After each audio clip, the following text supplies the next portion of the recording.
Hello, my name is Andy and I am the Village Idiot. I'm armed with a car and a GoPro and an unhealthy amount of time on my hands. I'm using that time to attempt to visit every civil parish in England.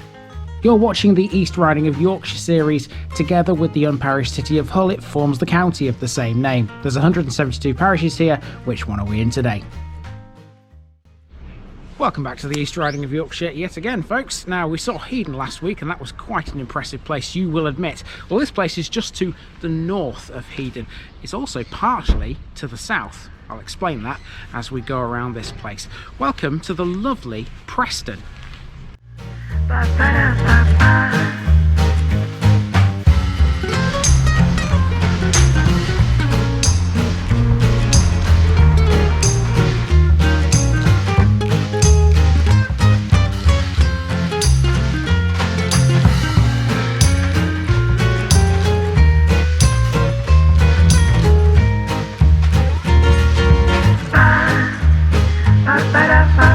Here's my disclaimer for people who may be watching me for the first time. I say things as I would in my native accent and dialect. As a result, I may not pronounce things in the same way as the locals do. Remember, I'm a visitor. It's impossible to know everything. Leave me a comment, spin me a like and bash that subscribe button. Let's get to today's parish video.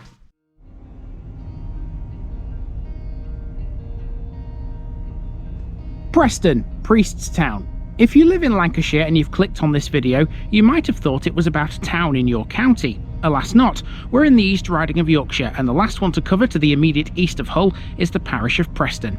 It's a complicated little place, this one. It consists of three main areas: Preston Village, where our main walk will be, Preston South, which is often mistaken for being part of Hedon, and Saltend, which has both a huge chemical works and a power station.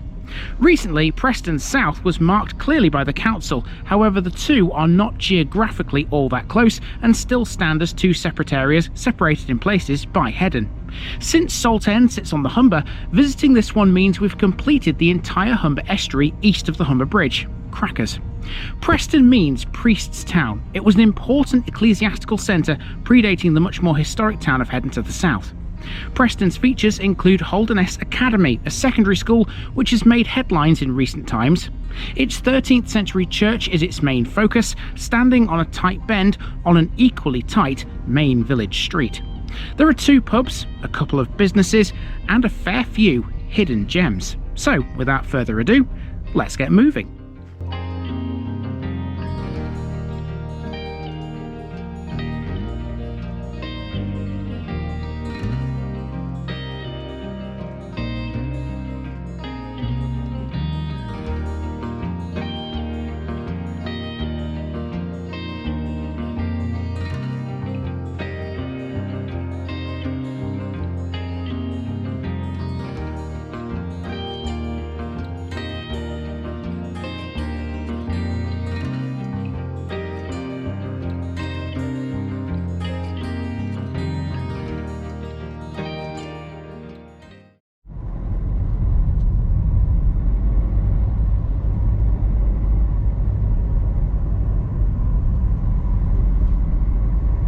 We begin our trip around Preston with what many people incorrectly believe to be part of Hedon.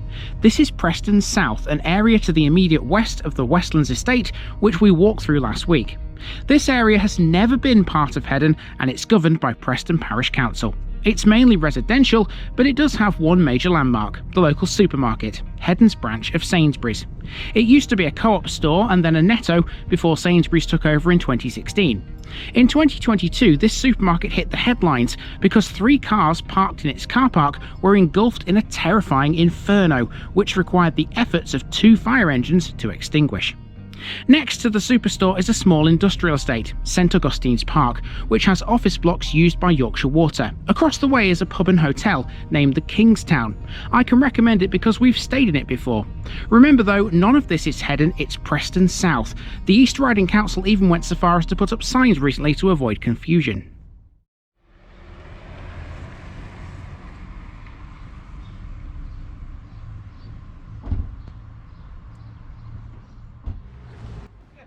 Most of Preston lies to the north of Hedon, and our main walk starts on Kirk Road, literally Church Road, as Kirk is the old word for church. It's a narrow terrace street and one of the oldest in the village. At its western end is All Saints Church, a Grade 1 listed building which dominates the local surroundings. Since Preston was mentioned in the Domesday Book and Hedon wasn't, locally this was the village that was the most important ecclesiastical centre in the area. Its name is also a big clue because Preston means priest's town. All Saints is an ancient edifice made of stone with a massive western tower containing 3 bells. No remains of the church mentioned in the Domesday Book are to be found in the present structure, which is mostly 13th century. It was last thoroughly restored in 1882. The churchyard features an obelisk which originally I thought was the war memorial. However, that's elsewhere, as we'll see in a moment. There can be no mistaking the Christmas tree though. That's right outside the front door, which is always open. So let's go in and have a look. I can't tell you how many times I've passed this church en route to other places in the East Riding. Seems to be more times than I can count. And now we're finally inside. Let's have a look. So, very tall church, similar to Patrington. Let's head into the chancel. Let's see what we've got in here. Got a big light at the end. There's a tablet up on the wall over there. Can't read what it says. I think it's John Stevenson. Maybe I can read it. Writing's just large enough for me to see. It's the organ. There seems to be a new part here, look. This bit here seems to be very modern. It's like a separate little room. It's like a committee room, isn't it? I guess. Seems to be, not sure if there's some kitchen facilities in there actually. Looks like there could be. Let's have a look on this side. Obviously it's near Christmas at the moment, so there is a big nativity scene in this corner. And then on the wall, a war memorial, or roll of honour, if you like, if you will. World War I only, by the looks of it. Oh, that's nice. That must have been done for the 100th anniversary. Cool. Oh, there's another memorial there. That might be the Second World War. Yeah, it is. Awesome. Right, let's carry on. As well as those memorials on the inside, there's one outside too.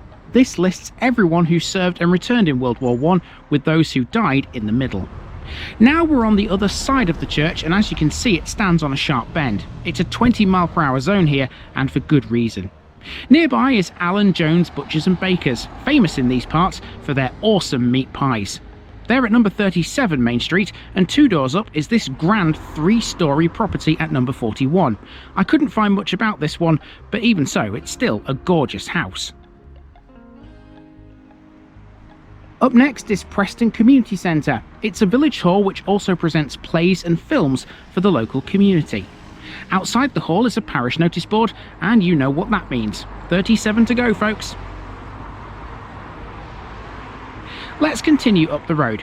Preston once had a very unusual hall. It was a chapel-like building for the Ancient Order of Druids, and it was built in 1876. It still stands. This is it, and if you look closely, you can still see the word Druids carved into the stone over the door. It's now Preston Recreation Club. Next we have Sproatley Road, where we encounter the first of the 2 village pubs, the Nag's Head. This has been owned by the same family for upwards of 35 years, and it has 2 bars, a children's play area, and runs both darts and dominoes teams. Close by is a bus stop, and behind it you can see a raft of brand new houses, Headstock Meadows. They're still in the process of being built by Ward Homes Yorkshire. When finished, there will be a total of 24 contemporary 2, 3 and 4 bedroom homes with all the amenities needed for modern living. Preston is not unfamiliar with new developments. It's grown a few times over the last few decades. All Saints Mews is another example of a street that's gone up recently, and our next job is to make our way through it onto Manor Road. Annoyingly, Preston has quite a few cul-de-sacs, meaning planning a circular route around this village was really hard. Effectively, what we're doing here is forming the biggest loop possible around the northern and eastern fringes of the village, but this won't cover every single street going, I'm afraid.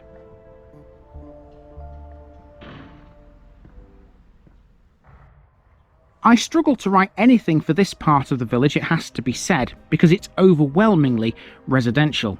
Even so, punctuating the properties is a small stream. This doesn't appear to have a name, but this and the other waterways around Preston feed Burstwick Drain at Hedon. There were some sheep awaiting my arrival in the fields here. At this point, you wouldn't know you were on the fringes of a bustling market town. We've arrived at East End Road, which runs north towards the hamlet of the same name, which has a farm or two, but not a lot else. East End also features the local cemetery, officially titled Preston Parish Burial Ground. It's worth noting that the brand new £9.6 million Lelly Fields Crematorium, which we looked at in the Elstrumwick episode, is also within Preston Parish. East End Road is very similar to Manor Road. It's been built in stages, with the older houses tending to be on the right. Towards the end of the street we find Peace Walk, a private drive. I wonder how or why that got its name. Over the way is Thornton Grove, and that brings us to School Road. Preston has had two chapels, one for the Wesleyan Methodists and one for the Primitives. School Road has the latter. It was built in 1822 and closed in 1955. Seen here, it became a workshop in 1980, and it's now a Chinese takeaway, Grand Ruby. Directly over the road are some terraced houses, modern ones with really high pitched roofs. I reckon they were quite cool. Nearby are the Bede Houses, a collection of charitable properties built for the poorest in the community. Here in Preston, that was this terrace here. Now we've turned around. In doing so, I took a particular interest in this house, which looks like some old kind of shop or maybe an office. It can be found on the end of Weg Hill Road, which School Road becomes as it heads towards Burstwick. Alongside it is a footway to Oak Tree Estate. Now, I'll stand hanging if it's an oak, but this has a very distinctive tree on a green. The big house behind it is Oak Tree House Residential Care Home, which can cater for 20 residents in 20 single rooms. Overnight visitors can usually be accommodated too. Oak Tree Estate is a dead end, so heading the other way brings us onto Station Road. Preston never had a railway station of its own, as it shared the one at Hedon. Along here, however, are two emergency service stations. Seen here, we have Preston Fire Station, which was established in 1957. It serves Preston and the southern areas of Holderness. Around the back of it is the Preston Ambulance Station, one of 62 in total that can be found across Yorkshire. The road becomes a little empty afterwards, but not for long. A road sign tells us we're now entering a school zone. There are two schools here, one a primary, the other a secondary. This part of Station Road, as a result, is a 20-mile-per-hour limit, accounting for the high volume of children present in this area at peak times. This part of Preston has always been school-related. Along with the existing schools, you'll also find an old schoolhouse hiding away behind these tall iron gates. Preston Primary School caters for about 180 children aged 4 to 11 from both the village and from the surrounding area. Holderness Academy is next door. Formerly known as South Holderness Technology College until its conversion to an academy in 2018, this has a massive catchment area which stretches as far away as coastal villages like Easington and Aldborough. As of 2023, there were just over 1,100 pupils on roll in this school. Holderness Academy hit the headlines recently for the wrong reasons. Its uniform policy, which it robustly defends, was considered by some to be far too harsh after one of its schoolgirls was punished for wearing the wrong brand of skirt. In the school's grounds is this youth centre. As Station Road is fairly open at points down here with not many buildings, you do get a really good view across the fields towards Salt End and the towers of its chemical works. Even though it's so far away and lies on the Humber Estuary, geographically closer to Hedon, Salt End forms part of Preston Parish. We'll end up there later.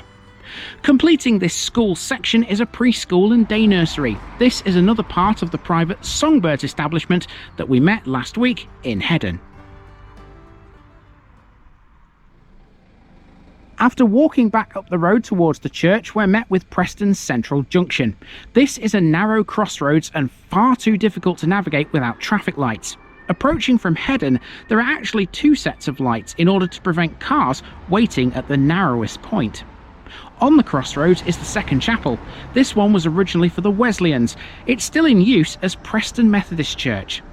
After a quick glance up School Road, this time from the other end, it's time to tackle Main Street.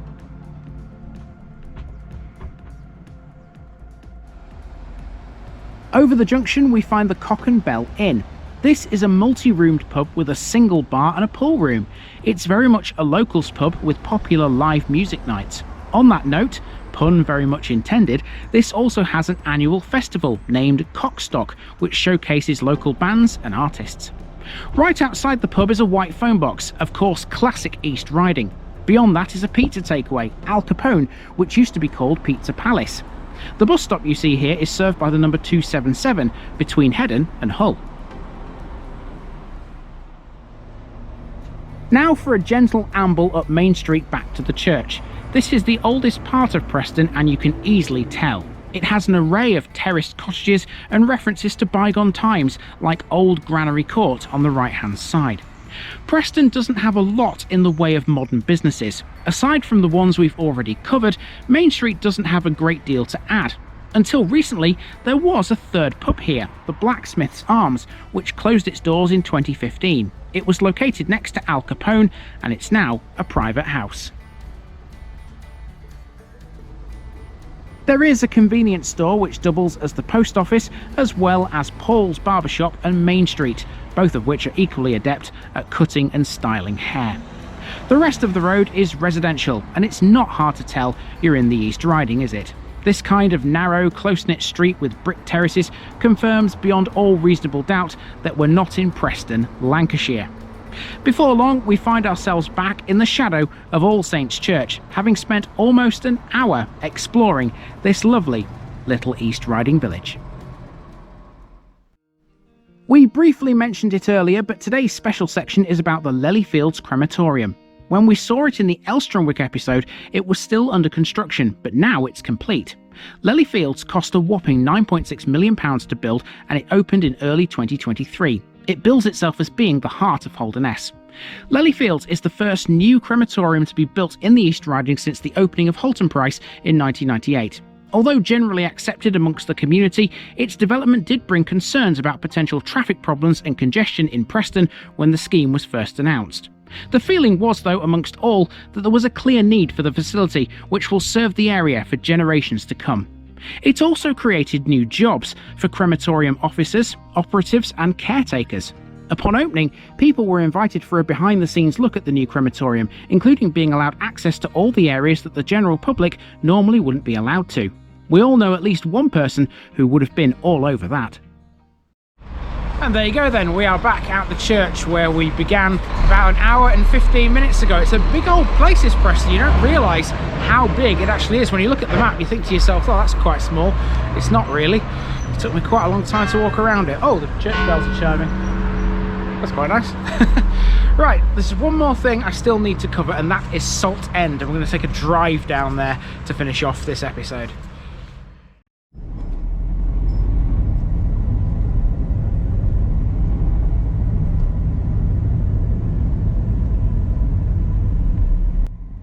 Driving to Salt End means using Staithes Road, which leads directly to a roundabout on the edge of a huge industrial area. This northern end of the road isn't all that exciting.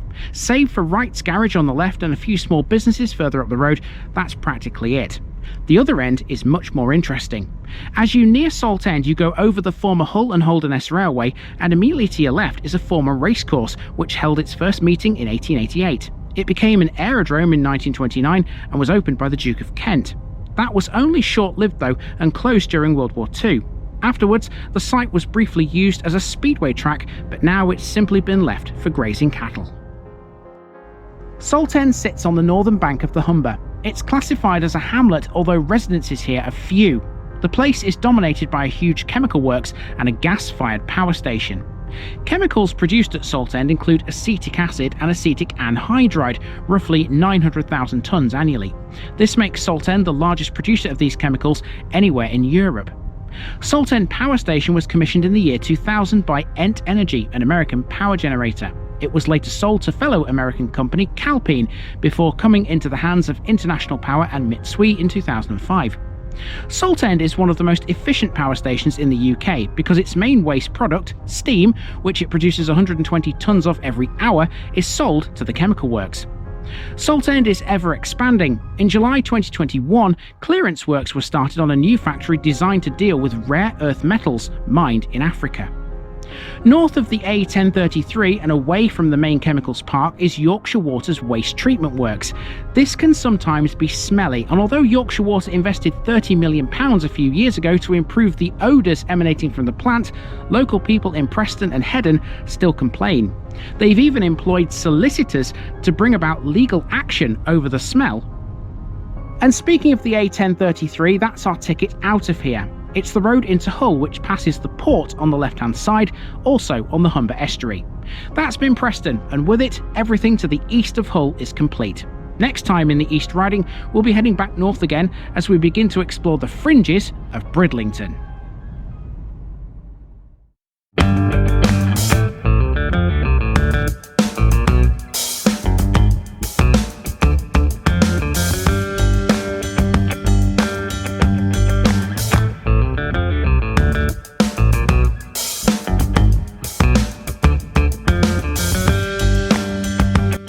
Thanks for watching this video, folks.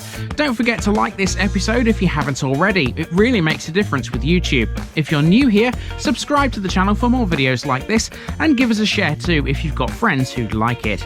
You can find all the links to my social media accounts below, as well as my Buy Me a Coffee page where you can donate to the channel. Also, if you've enjoyed this episode, have a look at some more videos in this series. Until next time, I've been Andy, also known as the Village Idiot, and I'm out.